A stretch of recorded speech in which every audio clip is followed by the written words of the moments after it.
bet you guys weren't expecting this video to ever come out. Well, better late than never, I suppose. It's here. So, I'm doing it for 2 massive update videos in the coming weeks. One of them is a big massive update video on the Revival Project, which is not dead by the way, and the other is the future of the channel. And as I look forward to what I want this channel to be going forward, and for the foreseeable future, as well as how the future of LMP will impact the channel, I've suddenly realized that there is a huge chapter of this channel's history that I've overlooked. No, it's not the defense videos, I have not overlooked those, they're still coming. But there is something I've overlooked. I'm known as the Season 2 guy when it comes to Tire Tail.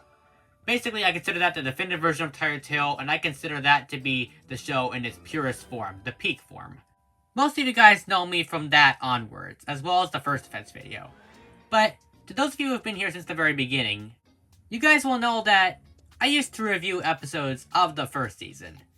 Back when I was first starting out and building hype for the defense videos, I tried my hand at reviewing.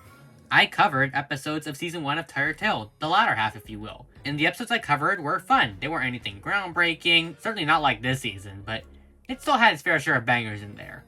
But, as you guys may have seen, I never finished reviewing Season 1. And the reason why is because, well, on top of everything else, maintaining a dedicated schedule for reviews every week was getting kinda hard. Having to be diligent about each episode's release and getting the reviews out on time was getting kinda tedious.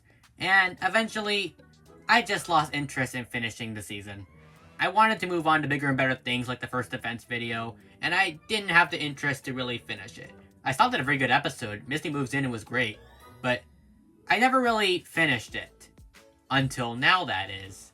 Because now, I want to finally get to these episodes, as a way of closing out an era you guys have probably haven't even heard of.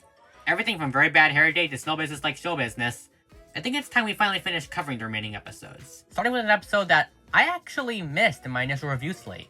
Hello Repony, my name is Hawk Nightwing, the most unapologetic defender of G5 you'll ever meet. And, without further ado, and better late than never, this is my review of Tire Tail Season 1, Episode 64, Very Bad Hair Day.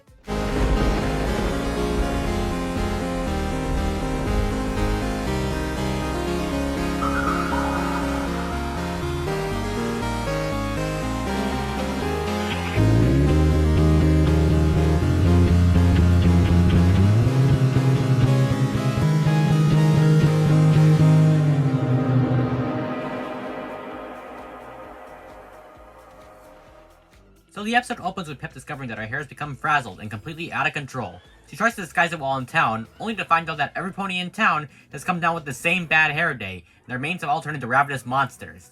And so, it's up to Pip and Wendy to put their skills to the test and ward off the incoming main apocalypse. Hijinks ensue.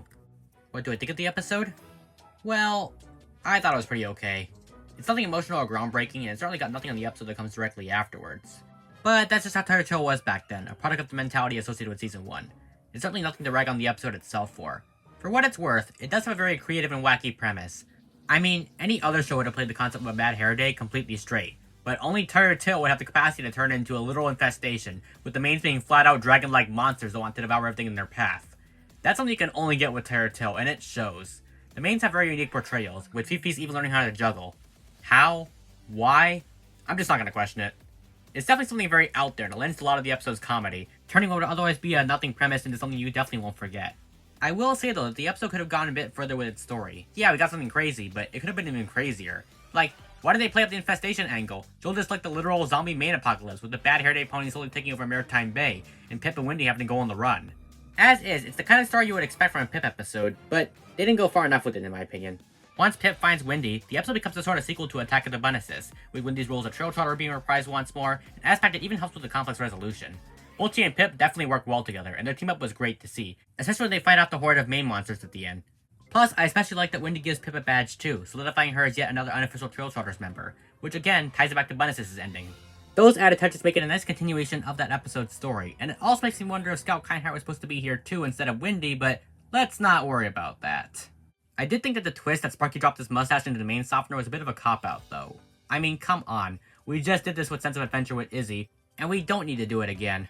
But the episode does take it a step further by actually tying into some interesting dragon lore. I thought that was pretty cool. Sparky's dragon fire being the solution was a bit played out, but still fun. Another positive I can give the episode are the facial expressions.